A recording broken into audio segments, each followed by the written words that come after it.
আজ শুনবেন চোখের চামড়া, শ্রীমতী আশাপূর্ণা দেবীর লেখা একটি অনন্য ছোট গল্প। গল্প পাঠে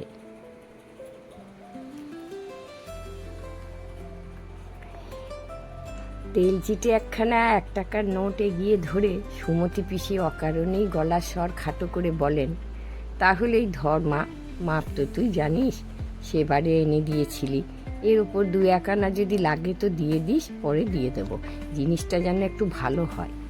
স্বপ্না ওই তেল চিটে আর প্রায় ছেঁড়া নোটখানার দিকে তাকিয়ে দেখে, সব হয়ে দালানের পাশের দিকে ঘরের দরজার দিকে তাকিয়ে দেখে এবং তারপর নোটখানা তাড়াতাড়ি হাত ব্যাগে পুড়ে ফেলে মৃদুস্বরে বলে, আচ্ছা, ওর এখন ট্রেনের টাইম। তবু সুমতি পিসি গলার স্বর আরও নামান, কি বলবো মা, স্বপ্না, মানুষটা শতছিদ্দির গেঞ্জি গায়ে দিয়ে বেড়াচ্ছে, তা আমার ভাই ভাজে যদি একটু হায়া আছে। যতই হোক বাড়ির জামাই তো বটে, বাবা ওর হাঁটু ধরে কন্যে সম্প্রদান করেছিল তো বটে। তা সে বাবা যে শুধু একা আমারই বাবা নয়, তোরও বাবা আছে, সে আক্কেল। আমি যাই পিসি, স্বপ্না ব্যস্ত গলায় বলে, রাধু কাকার বাড়ি একবার ঘুরে যেতে হবে, বড় জেঠিও ডেকেছিলেন একবার।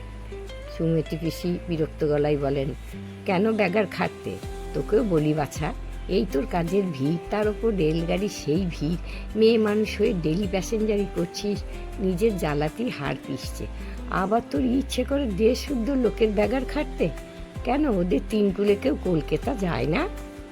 সুমতি পিসির ময়লা নোটখানা চোখে ভেসে ওঠে স্বপ্নার, তবু স্বপ্না সে কথা বলে না। স্বপ্না লজ্জিত গলায় বলে, না না, তাতে আমার কিছু না, শিয়ালদার কাছেই তো কত বাজার দোকান, ঘুরতে তো হয় না।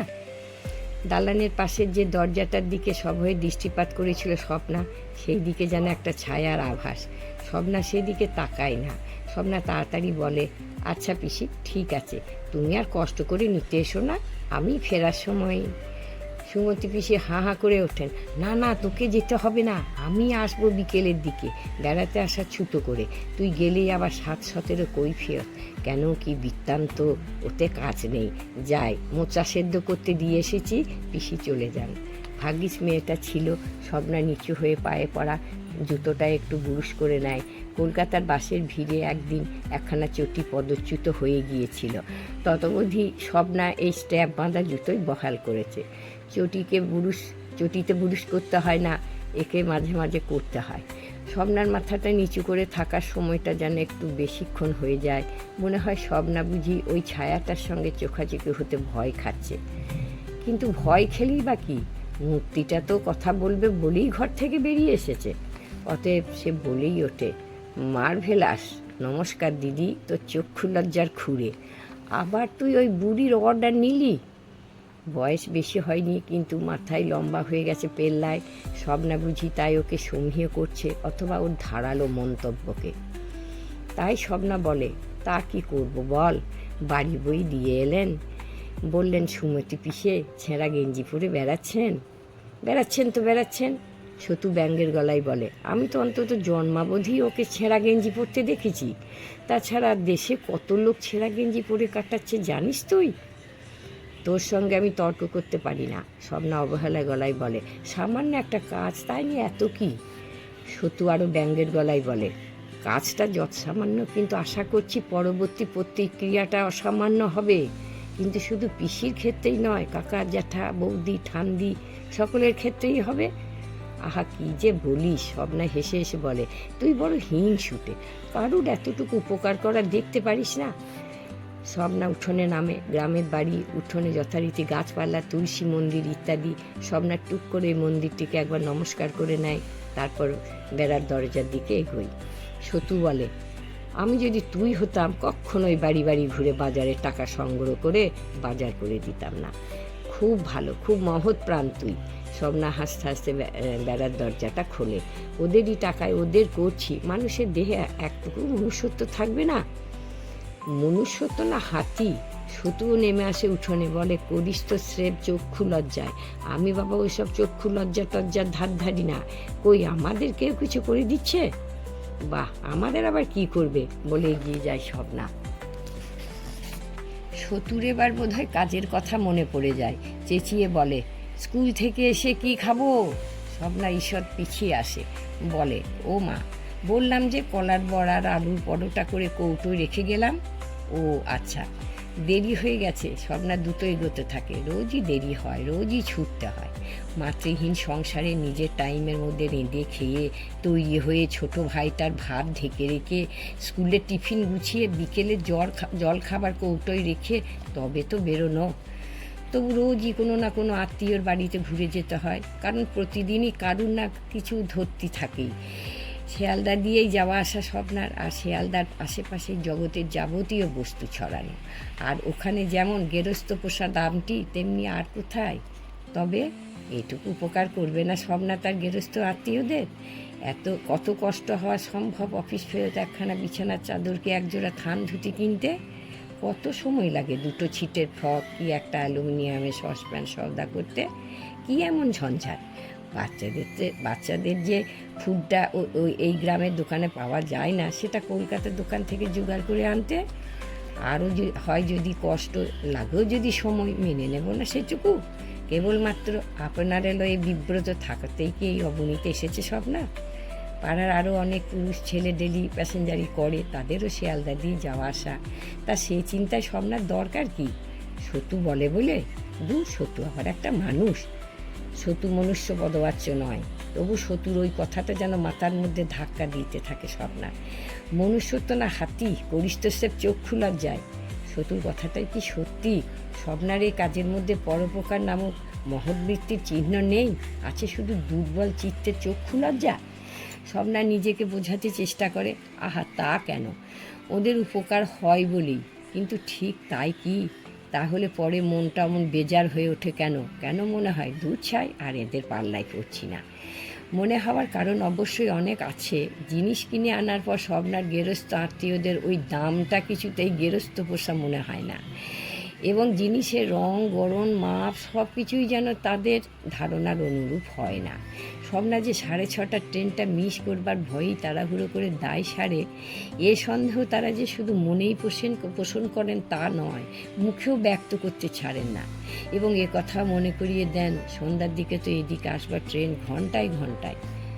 কত সময় স্বপ্না ওই দামটা পছন্দ করাতে নিজের ব্যাগ থেকেই 4 আনা 8 আনা গচ্চা দেয়, কিন্তু রেজাল্ট একই থাকে।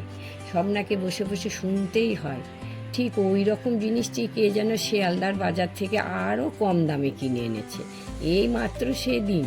স্বপ্না তো বলতে পারে, বেশ তো, তাকে আনতে দিলে পারতেন, কিন্তু পারে না। ওই বলাটা সোজা ক্ষমতার কাজ নয়। স্বপ্না সে ক্ষমতা নেই। এই তো ওই গেঞ্জি নিয়েই সবাই কি লজ্জা, কি লজ্জা। সুমতি পিসি ঠিক আজকের মতোই তার পাগল ছাগল স্বামীর জন্য একটি গেঞ্জি এনে দিতে বলেছিলেন, এবং একটা জামাই মানুষ হতছিদ্দির গেঞ্জি গায়ে দিয়ে বেড়ায়, অথচ তার শালার দেখে হায়া হয় না, এ বলে দুঃখ প্রকাশও করেছিলেন। তফাতের মধ্যে সেদিন পিসি একটি মোচড়ানো দমড়ানো গোলাপি রং কালচে হয়ে যাওয়া 2 টাকার নোট বাড়িয়ে দিয়েছিলেন। যে মানুষ শার্ট পরে না, কোট পরে না, শুধু একটা গেঞ্জি, স্বপ্না তার জন্য একটা ভালো দেখে গেঞ্জি কিনবে না?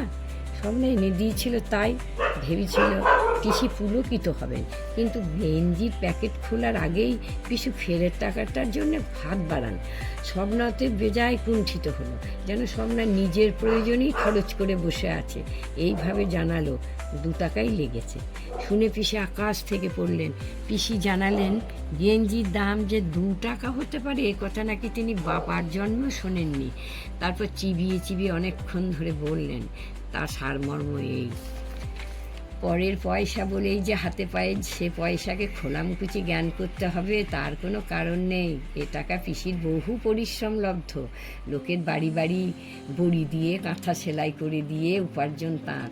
ভাই যে আপন ভেবেই তাকে উপকারটি করে দিতে বলেছিলেন, কিন্তু সুমতি বামনির কপালে আপনও পর হলো, ইত্যাদি ইত্যাদি আরও অনেক। স্বপ্না মাথা হেট করে চলে এসেছিল। স্বপ্নার ইচ্ছে হয়েছিল 2 টাকায় ফেরত দিয়ে বলে, গেঞ্জিটা পিসেমশাইকে আমি উপহার দিলাম, কিন্তু সে সাহস হয়নি স্বপ্নার। স্বপ্নার বুক কেঁপেছিল। স্বপ্না তাই মাথা হেট করে চলে এসেছিল। তারপর স্বপ্না শুনতে পেল সুমতি পিসি নাকি পাড়ায় রটিয়ে বেড়াচ্ছেন। আপিসে চাকরি করে, পুরুষের মতন ডেলি প্যাসেঞ্জারি করে। স্বপ্নার নজর একেবারে তাল গাছে ঠেকেছে। গরিবের গরিবখানায় সে নাক কোঁচকায়। খবরটা সত্যি এনে দিয়েছিল। আর সেটা খুব বেশি দিন আগেও নয়, অর্থাৎ ভুলে যাবার সময় আসেনি।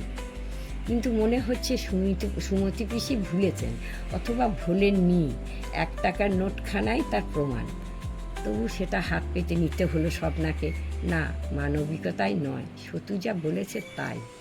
মানবিকতাই হলে পাগল ছাগল পিসেটা শতছিদ্র গেঞ্জির খবরে নিশ্চয়ই তার চোখে জল আসতো। পিসি তো এসেছিল, দেখেও আসতে পারত। জল আসেনি, এসেছিল আগুন। কিন্তু সে আগুনকে চেপে ফেলতে হয়েছে স্বপ্নাকে। এবং স্বপ্নাকে ট্রেন ফেল হব সময়েও তার রাধু কাকা 1 বোতল টনিক আনতে দিলেন এবং করুণ মিনতি জানালেন দামটা তিনি মাস কাবারে দেবেন, কারণ ছেলের কাছ থেকে মানি অর্ডার আসবে তবে। বড় জেঠি তার ছোট নাতির জন্য একটা গ্লাক্সো কিনতে দিলেন, টাকাটা অবশ্য দিলেন পুরো, তবে বারবার জানালেন অনেক দোকান ব্ল্যাক করে, সে সব সম্পর্কে যেন অবহিত থাকে স্বপ্না। মাস কাবার স্বপ্নারও হোক 2টি ভাই বোনের সংসার, তবু সে সংসার তাকেই চালাতে হয়। তাছাড়া ট্রেনের মান্থলি টিকিট আছে, অফিসের টিফিন আছে, জামা জুতো, ওষুধ, ডাক্তার, শতুর স্কুলের মাইনে, বই খাতা, কি নেই। স্বপ্নাকে অতএব 10টি টাকা অফিসের দারোয়ানের কাছ থেকে চড়া সুদে ধার করতে হলো। অবশ্য এতে লজ্জার কিছু নেই। মাসের শেষে অনেকে এই কাজ করে থাকে। দারোয়ান এই কেরানিকুলের পরিত্রাতা মহাজন। ওষুধটা চট করেই পাওয়া গেল, কিন্তু ফুডটা নয়। যেসব দোকানে গ্লাক্সো টিনের লাইন দেখা যেত, সেসব দোকান থেকে হঠাৎ শেষ টিনটেও উধাও। স্বপ্না এই পৃথিবীকে অহরহ দেখছে, তবু স্বপ্না অবাক হয়। স্বপ্না ভাবে শিশুর খাদ্য নিয়ে এই যে কুটিল পাপচক্র চলে, এই যে হতভাগ্য অভিভাবক একটি কৌটোর জন্য মাথা খুঁড়ে মরে, ছুটোছুটি করে বেড়ায়, এ পাতকের শাস্তি কি কোনোখান থেকে আসে না? না, রাজ্য শাসক না বিশ্ব শাসক কেউ তোলে না তার দণ্ড। যাক, ওসব বড় বড় বড় চিন্তা, এখন চিন্তা পাওয়া না পাওয়া। অনেক দোকান ঘুরে অবশেষে একটি দোকানে পাওয়া গেল। তাদের নাকি ওই একটিমাত্রই ভিতরে স্টক তোলা ছিল কোনো বিশেষ খদ্দেরের জন্যে। নেহাত স্বপ্নার ব্যাকুলতা দেখেই ছেড়ে দিতে বাধ্য হচ্ছে, তবে দাম তো লাগবেই বেশি। দুষ্প্রাপ্যকে লাভ করতে হলেই বেশি দিতে হয়। ধারের দরুন 1.5 টাকা হাতে ছিল রাধু কাকার টনিক কেনার পর। সেইটার সঙ্গে আরও আনা আসতে জুড়ে ওই বাড়তিটা ম্যানেজ করা গেল, কিন্তু 6:30 ট্রেনটা আর ম্যানেজ করা গেল না। বারবার হাত ঘড়িটা চোখের কাছে তুলে ধরেও সময়টাকে হাতের মধ্যে রাখতে পারল না বেচারা। এরপরেই 7:45, সে গাড়ি আবার ঢিকিয়ে চলে। বাড়ি পৌঁছতে রাত 10:30 বেজে যাবে। অথচ বড় জেঠি বলে দিয়েছেন, 1 গুঁড়ো নেই মা, ফুডটা আসবে তবে বাচ্চা খেয়ে ঘুমোবে।